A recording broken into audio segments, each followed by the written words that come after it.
నమస్కారం అండి. I'm doctor Sucharitha from Anantha homeo clinic. So మరొక సక్సెస్ఫుల్ కేసుతో మీ ముందుకు వచ్చానండి. సో ఈ కేసుకి మనకు ఒక హిస్టరీ ఉంది. ఫస్ట్ ఈ పేషెంట్ డయాబెటీస్తో సఫర్ అవుతున్నారండి. So when they are suffering with the foot ulcer starting అనమాట, అంటే అప్పుడే ఒక రెడ్డిష్ డిస్కలరేషన్ అనేది స్టార్ట్ అయినప్పుడే నేను దాన్ని ఐడెంటిఫై చేయడం జరిగింది. పేషెంట్కి ఇన్ఫామ్ చేశాను, మీరు నెగ్లిజెన్స్ చేస్తే అది మీకు అల్సర్గా కన్వర్ట్ అయిపోయి ఫింగర్ని కట్ చేసే అవకాశం ఉంటుంది.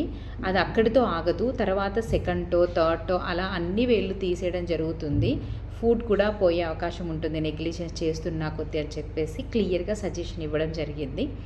సో వాళ్ళకి మెడిసిన్ కూడా సెండ్ చేయడం జరిగింది. But still they did negligence చేయడం వల్ల నేను ఏదైతే చెప్పానో అదే వాళ్ళకి యాంపుటేషన్, బిగ్ టో యాంపుటేషన్ అంటే బిగ్ టోను కంప్లీట్గా సర్జరీ చేసి రిమూవ్ చేయడం జరిగింది. సో తర్వాత మళ్ళీ ఆగలేదు అల్సర్ అక్కడితోటి, సెకండ్ టోకి మళ్ళీ స్టార్ట్ అయింది. సెకండ్ టో స్టార్ట్ అయిన తర్వాత అది పెద్దగా అయ్యాక మళ్ళీ అప్పుడు నన్ను కన్సల్ట్ అవ్వడం జరిగింది. సో నేను చెప్పాను, ఇప్పటికైనా మీరు యూజ్ చేయండి.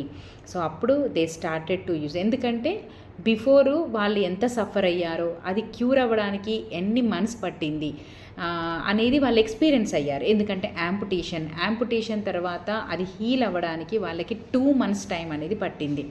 సో ఆ gauze preparation, bandage, everything. Second టోకి వితిన్ 6 monthsలోనే, అంటే మనకు 4 to 6 months ఆఫ్ స్పాన్లోనే మళ్ళీ సెకండ్ టోకి అల్సర్ అనేది స్టార్ట్ అవ్వడం జరిగింది. అప్పుడు మన దగ్గరికి రావడం ద్వారా నేను మళ్ళీ ఒక 1 month మెడిసిన్ పంపాను.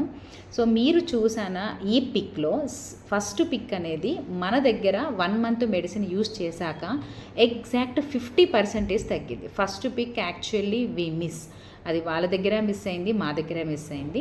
సో ఇది మన దగ్గర 50% అనేది ఇంప్రూవ్మెంట్ అవ్వడం జరిగింది.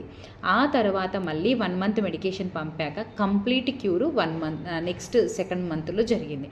అంటే మనకి ఈ కేసు వితిన్ 2 to 3 monthsలో కంప్లీట్గా క్యూర్ అవ్వడం అనేది జరిగింది. సో వాళ్ళు పెట్టారు నిన్న కంప్లీట్ క్యూర్ అయిన తర్వాత ఇది. సో డయాబెటిక్ అల్సర్ అనేది వీళ్ళు చాలా స్టార్టింగ్లోనే నేను డయాగ్నోస్ చేయడం జరిగింది. కానీ వాళ్ళ నెగ్లిజెన్స్ వల్ల వాళ్ళకు ఒక బిగ్ టో లాస్ అయ్యారు. మన హోమియోపతిలో డయాబెటిక్ ఫుడ్ అల్సర్కి క్లియర్గా మెడికేషన్ ఉంది. మీకు ఫుడ్ యాంపుటేషన్ లేకుండానే క్లియర్గా మనం అల్సర్ని తగ్గించే అవకాశం ఉంటుంది. కాబట్టి ఎవరికైతే తెలీదో, ఒకవేళ డయాబెటిక్ ఫుడ్ అల్సర్తో ఎవరైతే సఫర్ అవుతున్నా కానీ, మీకు తెలిసిన వాళ్ళల్లో ఎవరైనా సఫర్ అయినా కానీ అనంత హోమియో క్లినిక్ కన్సల్ట్ అవ్వండి. మీ డౌట్స్ ఉంటే క్లియర్గా మమ్మల్ని అడగండి. యాంపుటేషన్ని అవాయిడ్ చేయండి, సర్జరీని మీరు అవాయిడ్ చేసి మీ లెగ్ని మీరు సేవ్ చేసుకోండి అల్సర్ నుండి. అక్కడ యాంపుటేషన్ అవ్వడం ద్వారా మాకు అక్కడ కంప్లీట్ క్యూర్ అనేది జరగలేదు. మనకి మళ్ళీ again he suffered with the ulcer. So ఇక్కడ మేమనేది ఏంటంటే మన మెడికేషన్ ద్వారా ఫుడ్ అల్సర్ ఒక్కటే తగ్గడం కాకుండా సర్క్యులేషన్ ఇంప్రూవ్ అవుతుంది. డయాబెటిక్ మీద కూడా ఇండైరెక్ట్గా మళ్ళీ ఈ పేషెంట్కి మనం డయాబెటిక్ మెడికేషన్ కూడా ఇవ్వాలి. కాన్స్టిట్యూషన్గా ఇవ్వడం ద్వారా ఆ డయాబెటిక్ మీద పనిచేస్తుంది, ఫుడ్ అల్సర్స్ మీద పనిచేస్తుంది, సర్క్యులేషన్ సిస్టమ్ మీద కూడా పనిచేస్తుంది, ఎపిథీలియం సెల్ డెవలప్ అవుతుంది, మనకు బ్యాక్టీరియల్ ఇన్ఫెక్షన్ రికరెంట్గా అవ్వకుండా చేస్తూ ఉంటుంది. సో ఇవన్నీ మన హోమియో మెడికేషన్ ద్వారా జరిగే అవకాశం ఉంటుంది. సో మా దగ్గర వితిన్ ద లిమిట్లో ప్రయారిటీలో మనము ఎంతవరకు కేసెస్ని క్యూర్ చేయగలమో, సో రేర్ కేసెస్ని కూడా క్యూర్ చేసే అవకాశం మన దగ్గర ఉందండి. సో డౌట్ ఉన్న వాళ్ళు అనంత హోమియో క్లినిక్ వచ్చి మీ డౌట్ క్లారిఫై చేసుకొని మీ డిసీజ్ని క్యూర్ చేసుకోగలుగుతారని నమ్ముతున్నాను.